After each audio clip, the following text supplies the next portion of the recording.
Now, ladies and gentlemen, please join me in welcoming Chief Digital Officer of Ahold Delhaize, Farhan Siddiqi. Interviewed by co-founder and Chief Content Officer of Groceryshop, Zia Daniell Wigder.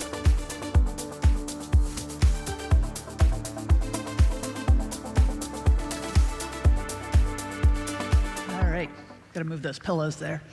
Sorry. So you're relatively new to Ahold Delhaize, but not new to the CDO role. You were Chief Digital Officer of McDonald's prior to this. Tell the audience a little bit about that transition. What sort of prompted you to make the shift into grocery? What's been different? What's been the same? Sure. Hello, everyone. I hope it's still good morning. So first of all, I think both the companies are in the business of solving world hunger. So that was the good part. Hello. That's what I checked. Anybody awake? No. All right. No. When you think about customers, McDonald's had 70 million customers a day. Ahold Delhaize has 50 million customers walking through every week. So that's a similarity. Yeah. When you think about customer value proposition and what's important for customers, convenience and value are still very important on both sides. Those are one of the biggest primary drivers of why they basically choose to come and engage with you. So those are similarities. Both have to be very operationally excellent for them to be good at what we do. So those are a lot of similarities. In terms of differences, what I can think about is at the brand level. One is a massive international brand that everybody knows about. It used to be really fun walking in airports and depending on no matter where you go, the moment you said McDonald's, everybody wanted to have a good conversation with you about what food product you should introduce into their restaurants. On the other side, now Ahold Delhaize, it's a collection of 19 great local brands, but not many people know about what Ahold Delhaize stands for. It came through with a merger of the two companies not too long ago. So that happens to be a good test for me in parties, if anybody's paying attention when I tell them, who I work for. But then when you start talking about the great local brands, people do recognize those. Right. So fewer product suggestions at cocktail parties these days. Yeah, they don't tell me, how I need to make the food healthier anymore. So I'm going to read the quote from the press release when you were hired, which highlighted the digital transformation of the company and said that you were going to be involved in the greater investment in technology, particularly in artificial intelligence, robotics, and tools to create a seamless, multi-channel, and personalized shopping experience. So you've probably done that already. Yeah, I think that was a little unfair. I expected a couple of more paragraphs describing what I need to do. So the first charter always is hey, you go actually define what the charter and the vision is. And the approach I really like to take is, take two lenses, and it's always a transformation role. It's not about just e-commerce, what people thought about, chief digital officer to go figure out what e-commerce is going to be. It's really more holistic. So the first lens is, of course, you have to take the customer-centric lens and how the customers are engaging with your industry and your brand and what the opportunity is. And it's normally being shaped not just by your industry, it's by the leading industries that are shaping what the customer expectations are. And they're way faster than you at times in connecting the dots and expecting more from you. So of course, in retail, you got to think about, in grocery, which has been immune to some of the transformation comparing to other categories, you got to think about, what the omni-channel experiences are, how are you going to engage them throughout their entire purchase journey, and how are you going to deliver against those? So that's a customer-centric lens. Yep. There's a lot packed in there. And then, of course, you got to step back and look at the entire business model of every traditional function that you do, from sourcing, supply chain, merchandising, marketing, running your stores, your digital channels, your third-party channels. And you need to make them smarter and modernize all of those. Yeah. And what the common theme is, all of those are basically, everything is becoming more connected, there's more data available, and there's automation that's happening on either it's robotic or algorithmic that is transforming every single one of these functions. Yeah. So when you look at that, it becomes a really big charter, yeah. Right? And then, I think the second part is going to be, so where do you start? Right. So I think it's not serialization of things. You have to pick kind of create a portfolio model, but you pick things that you can drive quick commercial success, and you can prove something out, and that gives you the liberty to basically go into the differentiating and innovative aspects.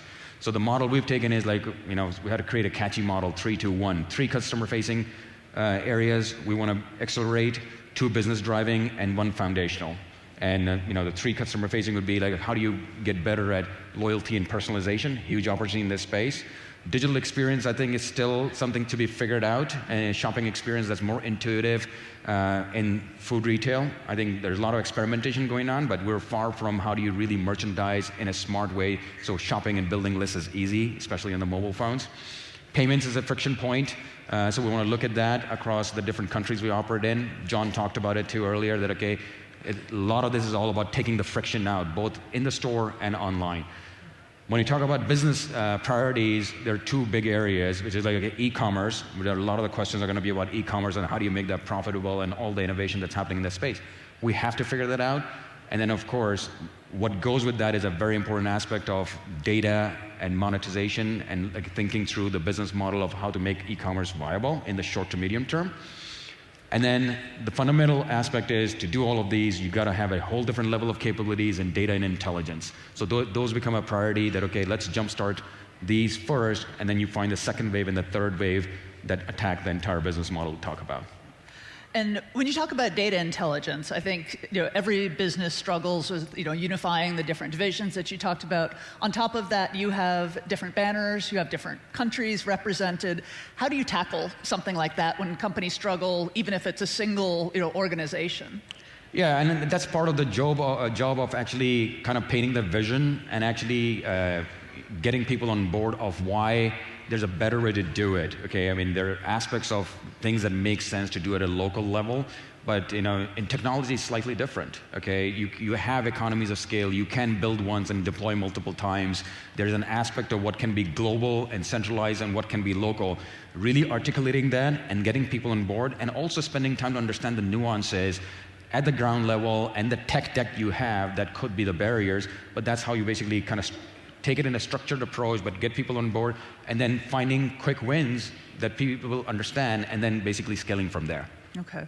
And having both a US and a European presence, do you end up leveraging insights from one for your operations and another, or are they pretty discrete? No, absolutely. I mean, because in the end, it's food retail. We have different formats. Consumer behaviors can be different. But again, you can put in the 80-20 rule. There's still a lot of commonality that you can learn from, across the continents, across the brands. Huge opportunity to, leverage a lot of the stuff that we do. I mean, US is very innovative. We lead from a position of strength, number one and number two, everywhere we operate. In Netherlands, especially, we have very strong 4 brands covering multiple categories. We're pretty innovative in that space, and like most of the US audience might not be familiar with what we do over there, but there's a lot of innovative stuff that we're testing out and have a good history of that we learn from and lift and have an opportunity to apply across the ecosystem. Yeah. And do you see the opportunity here being similar to what it would be in a UK, which has a much more developed e-commerce grocery market, or do you see that we're going to remain fundamentally different here and just aren't going to ultimately reach that same level of penetration? I think the penetration projections are based on the UK market because it was early, and then I think it kind of plateaued out for a while. There's a lot of optimism or concern about the penetration might be higher, and how do you, with the current challenges, how do you make that viable? Yeah. I think a number of interesting things are going to happen. It's again one of those categories that's been a laggard and has been immune, but if you look at there have been categories before that people thought would never get this level of penetration, like apparel, shoes. Once you solve for the pain points and create new value propositions, it creates a tipping point, and the penetration changes. I would say that that could happen in this industry too. And I could name some of the things that are top of mind that, my opinion of what might cause that to change. First of all, I think from a consumer perspective, the experience has to become more intuitive. I think there's a huge opportunity around that. The convenience value proposition, I think same day, what's happening in same day is a very interesting signal that, that solves for a consumer need that, what normally they thought of convenience. If we can address that, there is a whole perception around that people are really good at picking the fresh products and meat themselves. So the same day, in my opinion, could solve for that. If people get their product in the same day, after a few successful runs, they will realize that not really that good themselves at picking fresh and meat. So that could change the consumer perception part of it, just like the apparel, like, hey, I have to just try it before I'm going to buy it. So it doesn't. So I think there is an element of there. And then, of course, to do this, there's a cost associated with basically what's required with the new fulfillment models, which is picking and delivery. So a lot of innovation, as you guys see over here, happening in both those domains. Okay, do you go to small centers, pick from stores, to pick from home shopping centers, to automated centers? It's about finding the efficiency. Right. On the other side, delivery and pickup are also different models people are experimenting with, which is to kind of like say, okay, you order online, come and pick up at the store, or have delivery, which has a cost associated with it. So you don't know, it's not going to be one model that plays out. It could be a variation of the model, and there's a horizon, right? Okay, depending on which horizon you look at. And when you look at all these variables in the equation, I think when you actually have maturity in all of these, I think the grocery e-commerce model and overall picture of omni-channel shopping could look very different. Do you have an image of what it's going to look like? Yeah, absolutely. I just need to kind of somehow project it in a hologram and show it over here. Now, What's going to be different? What'll look different in, let's say, 5 years from now? I think so. Some of the snippets of that are already coming to life. Okay, so first of all, you had your physical retail, and then if you think about what happened with e-commerce, e-commerce took off, and with that we became really smart about knowing exactly where the customer is, how we engage them, what they're doing, how can we basically increase the conversion. What I see as the next wave of, now stores becoming smart is exactly what we're trying to do, is replicate the e-commerce model and bring it into the store. So you make, with sensors and intelligence, you want to know what's happening, what the customer is doing, can you engagement throughout, can you provide the right information at the right time to create the right experience. So it's a blend of the two, but in the end, I think the holistic model is, it's more connected, smarter, intuitive, and there's a win-win. Right. And you've come into this role at kind of a pivotal time in grocery when you do have a slew of new technologies available. Again, how do you sort of sort through them all? And once you have what's exciting you most at the moment, what do you think is going to have the most transformational impact? So this ties back to your first question, why grocery? Because it's a very interesting time in grocery. There's so much innovation and disruption happening, it becomes really, really exciting. Of course, at any point in time, there are always going to be tons of technologies and buzzwords and hype around it. You have to filter through the noise, and it goes back to what are your business priorities? What problems are you trying to solve? And look at the maturity of how those solutions basically get you what you're trying to do. It's not about hey, just because it's a cool technology, let's go play with it. Blockchain is a classic example. I mean, that's been around for quite some time. People, looking for a solution, without having a problem solved at some cases.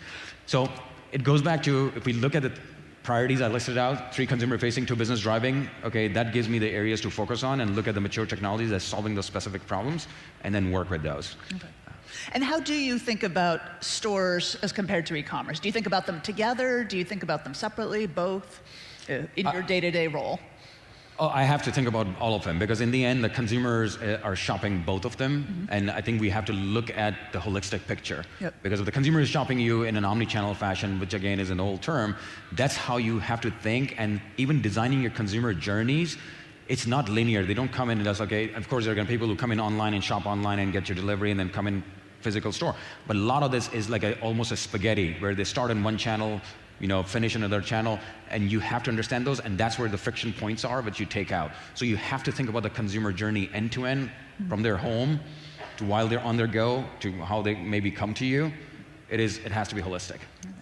And let's talk about the store for just a minute. You talked about some of the transformational technologies there. Is there anyone that you think is going to fundamentally, shape the way we shop today, or have an impact that just outweighs all others?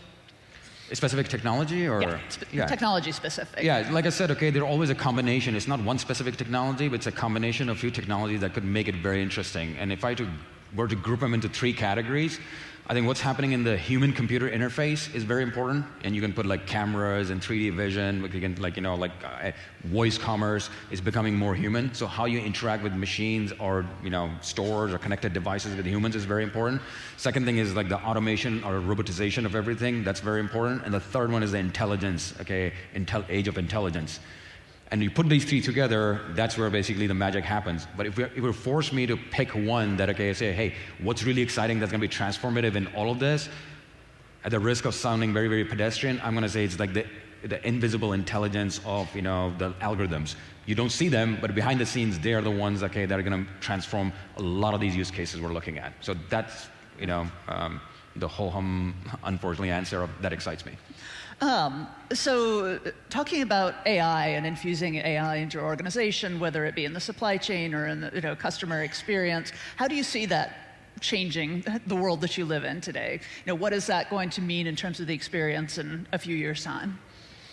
I think it's going to impact, just like I talked about, like the customer experience. It's in the end, okay, you think about what problem you're trying to solve, what experience you're trying to create, and then leverage the technologies to create those experiences or solutions or efficiencies. AI, I think, it is important. It is like, there's a lot of hype around buzz around it. Everybody who used to call something code or software now calls it AI. You really have to like get underneath it where it's actually intelligent. Is there learning going on? But I think the tipping point is like, the difference now is data is very, very important, and clean data and good data. So what's happening now is the data is not being generated by humans and it's not analog where a lot of the dirt happened. Yep. So because of the sensors getting smart and the data being automated, you have that. Then the connectivity is becoming faster, and now the computing power of like algorithms, you put these together, so we're at a tipping point where it's becoming viable to solve all these problems. Yep. We are taking it very seriously. We've actually launched a partnership with a couple of universities in Amsterdam. We've launched Air Lab, AI for Retail, that's focused both on artificial intelligence and robotics, working with some of the most accomplished people in this industry to help us think through this. And we're not going to do this alone. The other important aspect is like ecosystems and partnership with people who are over here is going to be equally important. There's no way we can actually tackle this and attract the right talent or invest enough at the pace we need to. So partnerships, ecosystems, working with the tech companies and startups to solve these problems are very much part of the equation. And how do you stay smart on the startups you want to work with and the larger tech companies? Like, do you have a team that pulls together insights for you? Do you just keep up with what's happening in the news on a daily basis? Like, what does that look like for you? Yeah, I think, of course, you have to make it a priority, and filtering is the hard part because there's so much. I think I found out that at any point in time there were 250,000 startups in the world, right? So how do you filter through the noise? And I think you have to have a discipline and a team that understands this, focuses this, and goes back to the priorities you're trying to solve for. Information, in this day and age, I believe you actually have to try not to be literate about something because it's available in every format, and the way you want to consume it, it's available to you. You have to purposely try not to learn something or about something. Okay. So, but filtering through the noise is very important, and it takes time. Okay. And speaking of your team, what does it look like? Like, if you were to look across all the different brands that you represent, what are kind of the primary parts of a CDO's team within Ahold Delhaize? So I'm still, new in the role, and part of that is actually setting that up. But if at a higher level, you think about competencies, right? Okay, what competencies do you need that you need to augment that currently don't exist already? And they all go back and get tied to the priorities I listed out. So when you think about the priorities and new disciplines we need to build, then you evaluate, okay, do we have it here? Or do we need to basically partner with someone? Or do we need to build that out? And they determine what capabilities you need to build out. Got it. 2 more questions. First one, hardest part about being a CDO. Second one, most fun part of being a CDO. Hardest part, keeping your job for more than 3 years, I guess. Or close one would be explaining to your kids what you really do. I don't know how you guys remember the 70s show, and one time like Kelso had to basically talk to his dad to like say, in school I have to go explain to you. Sometimes I feel like that, okay, like how do you explain to your kids what you really do, right? No, in seriousness, I think the hardest part is, like, again, the strategy is always the easy part. It's a transformation role. So transformations are hard because, okay, it requires transformation at different levels, and cultural transformation is the most important. So execution is what makes or breaks these, and I think that requires a cultural transformation, and those are just not easy to do. So one other thing I say is, like, you got to be a glutton for punishment. You got to be thick-skinned. Okay, because you got to get up and keep going at it. It's not a light switch, it doesn't happen overnight. And then it helps to have a couple of minor vices that you can lean on every now and then. So you have to be a glutton for punishment, have to be thick-skinned. What is the fun part? The fun part is that it's exciting. You get to work on really interesting stuff at any point in time. Okay, on one end is all this disruption, exciting stuff happening. So there's a lot of learning that's happening. On the other side, no matter which industry you go to, there's a learning of the excellence that currently exists. So you have to learn that business too. And you're playing the multiplexer, deep multiplexer, and connecting the dots. So there's no shortage of excitement and learning that is ongoing no matter how old you are.